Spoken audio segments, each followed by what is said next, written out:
And we're live on match day as Doug reaches for a buffalo wing. He's got it! Oh, and he's gone for a can of Pepsi too! What a finish! There's no doubt about it. It just tastes better.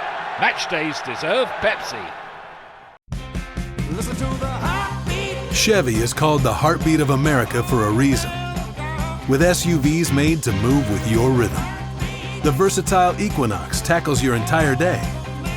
The spacious Traverse fits your crew and your whole weekend. And Trax brings style with value you can count on. All infused with tech that has your back, so your drive always hits the right chord. Chevrolet. Together, let's drive. Hello and welcome to I Talk to Ghosts, the podcast that brings the spooky and the spiritual to you. I'm your haunted host, Jennifer, your resident medium and teller of ghost stories. Thank you so much for joining me. Tonight, I want to take you somewhere very specific. Not a haunted house, not a graveyard, but into a respectable Victorian sitting room. A room with heavy curtains pulled tight against the street, with the gas lighting dimmed low. A round table in the center of the room. Hands are joined, breath held, not out of fear, but anticipation. Tonight, we're talking about spiritualism and the era when speaking to the dead wasn't considered strange. It was considered modern. So tonight won't be an episode of first-person ghost stories in the usual way. Instead, we're going to move through history, belief, and experience. We'll talk about why spiritualism exploded when it did, what Victorians believed they were doing when they sat at séance tables, and later I'll guide you into what a séance might have felt like, using adapted historical excerpts from people who were there, letters, diaries, accounts written to record something they believed was real. And after all of the spiritualism talk, of course, I want to invite you to my own séance table. As your medium, I will open the space for a spirit to come close for someone listening to the podcast. That's later on in the episode. So settle in, lower the lights if you'd like, and let's step quietly into the parlor.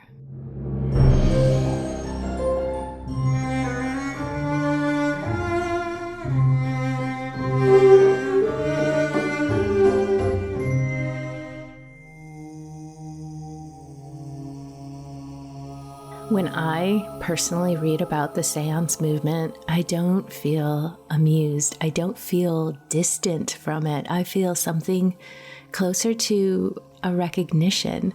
The people who gathered in those Victorian parlors weren't trying to be sensational. They weren't seeking to frighten anyone. Most of them weren't even certain what they believed.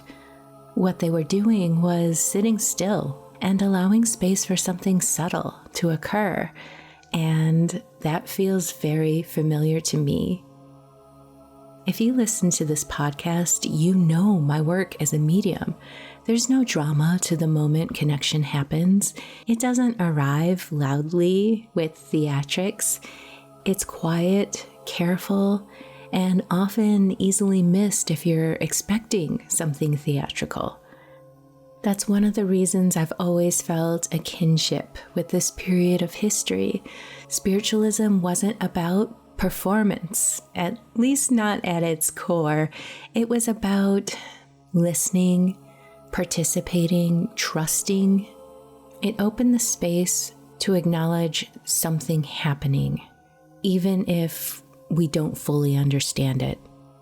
Much of what I do now would have looked ordinary in those rooms, sitting quietly, waiting, not forcing answers, not demanding proof. It was about holding that open space that I talk about so often with my readings and in my messages from the spirits. And I think that's where modern misunderstandings often begin. When people imagine seances, they picture darkness and danger. And I'm sure there was that at times, not during the genuine attempts at spirit communication, but what came after that, the cons, the scams, the trickery. But when you read the actual accounts, what you find instead is care, compassion, a need to connect with love, which is exactly what responsible spirit work still requires. So as we move into history tonight, I want you to hear these accounts not as relics of a strange past, but as early attempts to describe something human beings have always tried to understand: connection from soul to soul, and the feeling of not being alone in the room. There's another reason I feel such a connection to this particular period in history, and that is the atmosphere itself. I have always been completely enamored with the aesthetics of the Victorian séance. There's something about those rooms that feel like stepping into another world. They invited people to sit with mystery. I've always loved thrifting antiques and bringing pieces of the past into my own space. And when I imagine the Victorian séance room, I see so many of the things that inspire my own spirit parlor: floral teacups, carved wooden furniture with velvet cushions, heavy drapery with beaded trim, candles flickering softly in the corners, dark lace, and of course, a full library of mystical books waiting to be opened.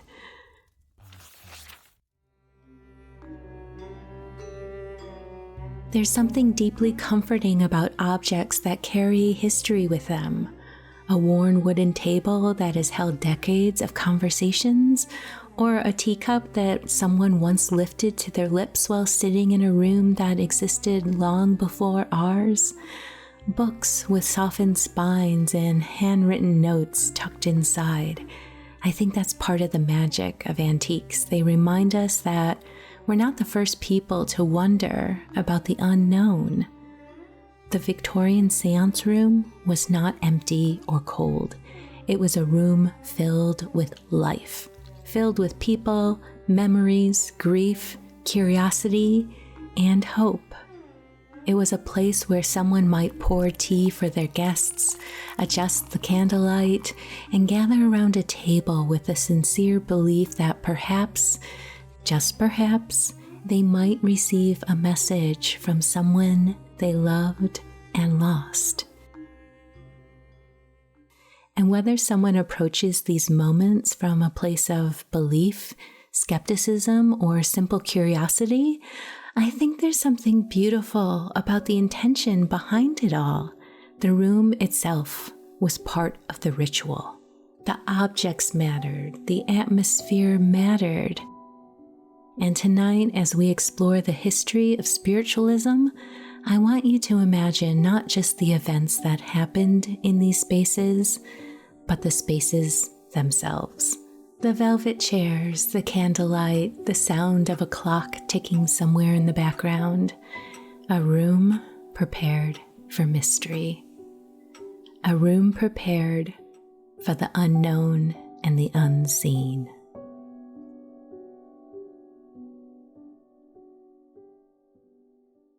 So why did spiritualism take hold? Spiritualism didn't emerge from superstition alone. It grew out of grief, science, and social change. By the mid-1800s, death was everywhere. Cholera outbreaks, tuberculosis, industrial accidents.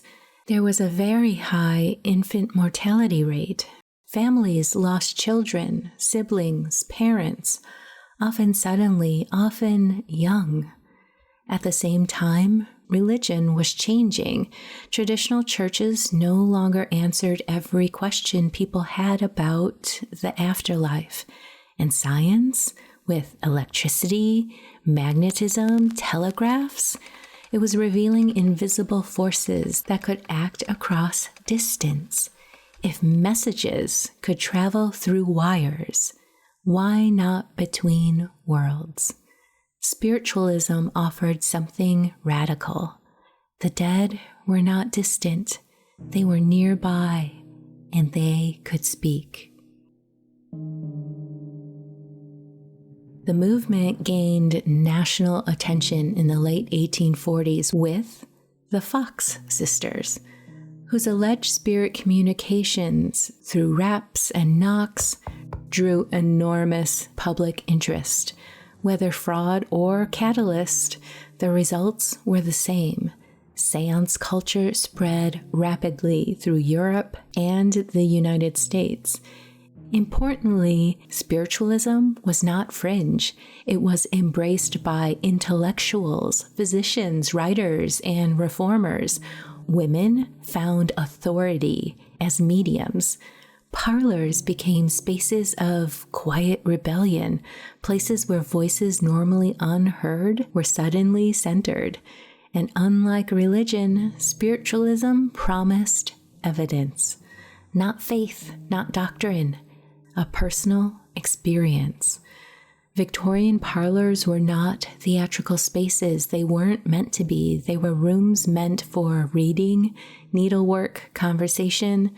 Family photographs lined the mantels. The furniture was heavy, chosen to last. When people gathered for séances, they weren't entering an unfamiliar place. They were sitting where they had already lived and already had been mourning. So what was a Victorian séance actually like? Séances were rarely theatrical, at least not at first. They were often held in private homes, among friends or acquaintances. The tone was solemn, respectful, and almost scientific. People sat around a small table, hands resting lightly on the surface or joined together. Lights were lowered. Many believed spirits worked best in dim conditions. There's something important to understand about the silence. This was not an anxious quiet. It was practiced. People had learned how to wait in churches, in sick rooms, at bedsides. Waiting was a familiar skill.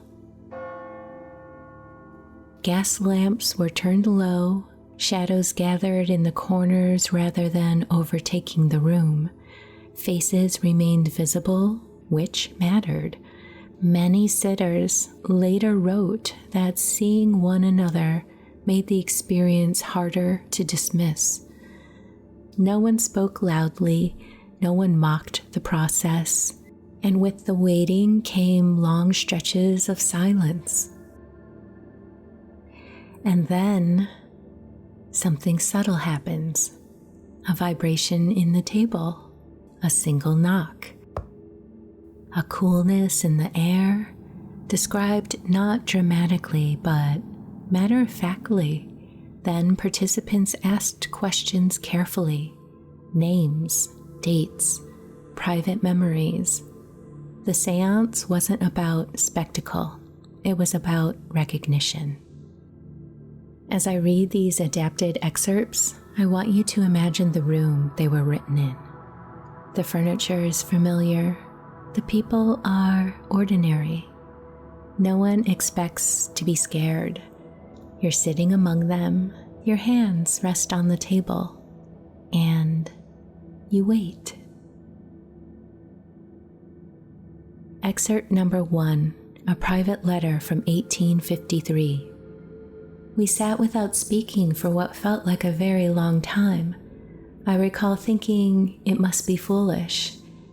Then the table moved, not suddenly, but as though it had adjusted its own weight. I felt no push. My hands were still. I remember thinking only, that is not how furniture behaves.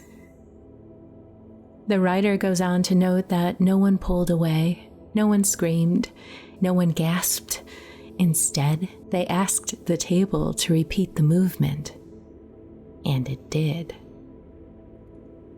Excerpt number 2 from a séance journal, mid-19th century. When my brother's name was spoken aloud, there came a sound like a fingertip against wood. Once, then again. I asked aloud if it was he. The sound repeated itself near my side of the table. I felt a warmth at my wrist, like a hand passing close, though nothing touched me. Excerpt 3, a diary entry, London. I did not see a figure, nor hear a voice as one hears speech, yet answers came. They arrived in a way I cannot describe except to say they felt received rather than produced. When the sitting ended, we all were shaken, not with fear, but with the sense that something had responded to us. Excerpt 4, a newspaper account. A woman fainted, though not from fright. She later said she felt as though she had been addressed directly, without words. Several of us reported the same sensation, though none could explain it. Here's an additional séance account during a household sitting in the late 19th century. There were several of us present, seated closely, knees nearly touching. The medium instructed us not to speak unless addressed. I recall the sound of the clock distinctly. Each tick seemed louder than the last. When it stopped, none of us remarked upon it, though I am certain it had been wound. The table pressed upward beneath my palms, not with force, but insistence. I remember thinking that if I lifted my hands, it might follow. I did not test this.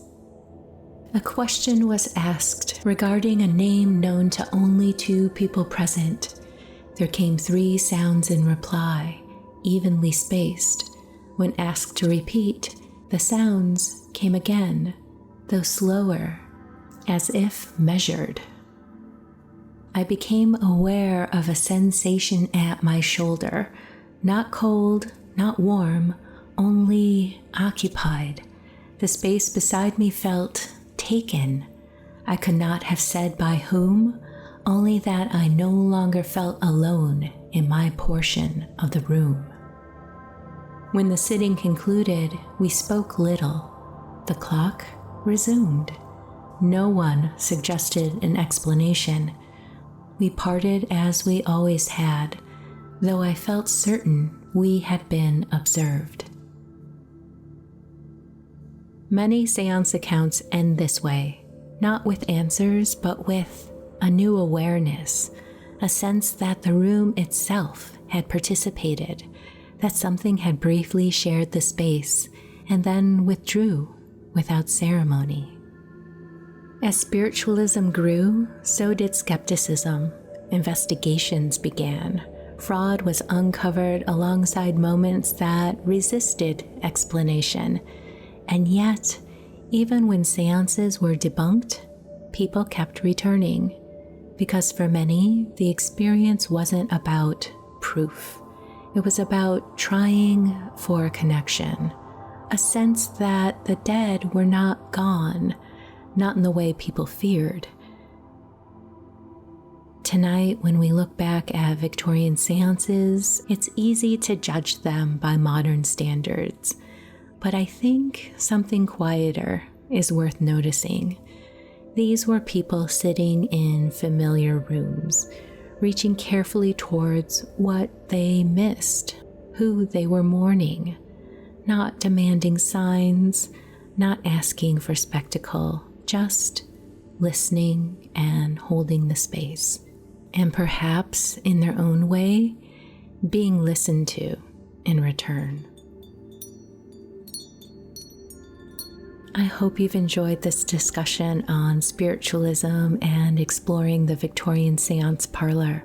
Linger near still, meet me at my own séance table for a message from the spirits.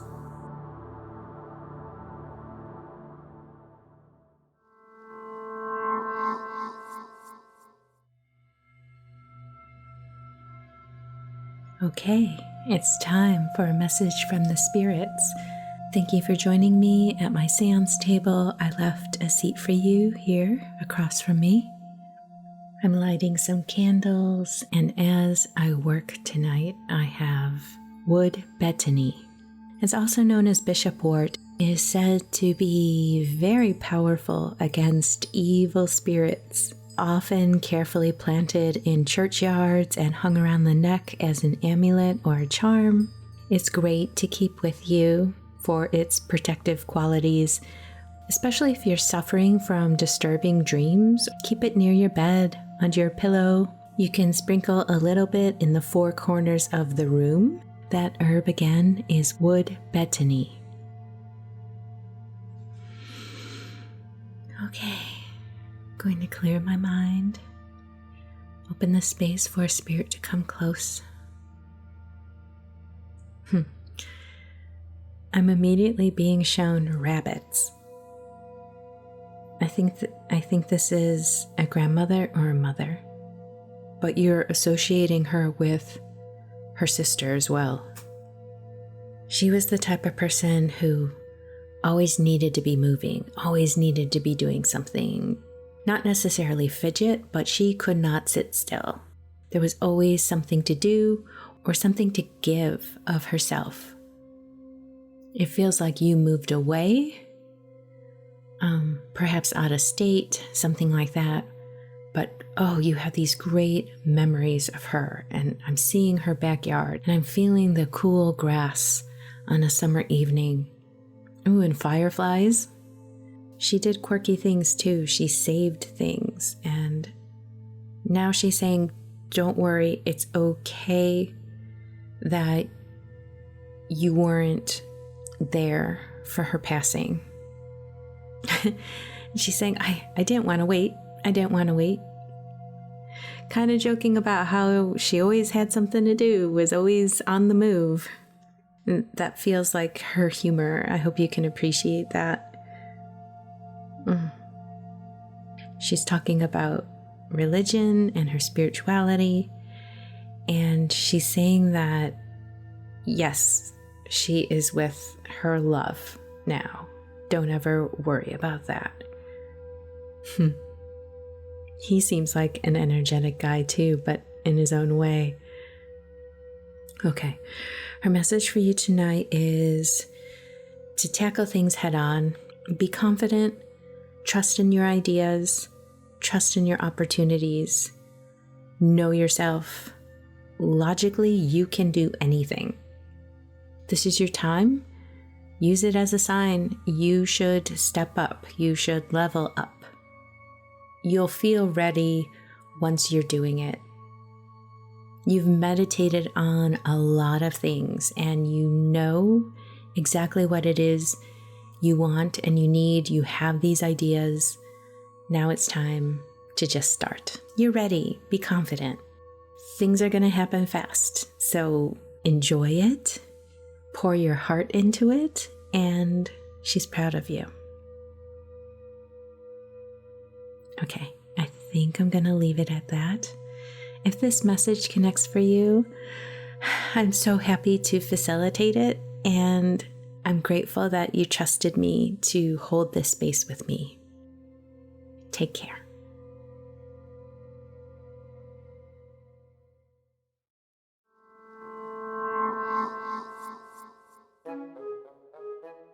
Are you interested in booking a medium reading with me? Sessions are always unique, beautiful, and unpredictable, but never spooky. Visit italktoghosts.com/readings to pick a date and a time. And I'll let you in on a little secret. There's a special discount offer if you're willing to share your reading on the podcast. But no pressure. If you're feeling called to share this spiritual space with me, I would love to have you as a guest. I can't wait to meet you.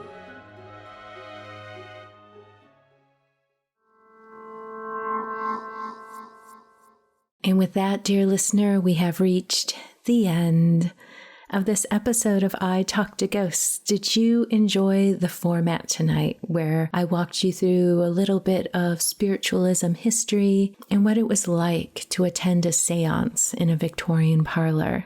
I would love to hear your feedback on this episode, so please leave a comment where you can, or find I Talk to Ghosts on the social channels.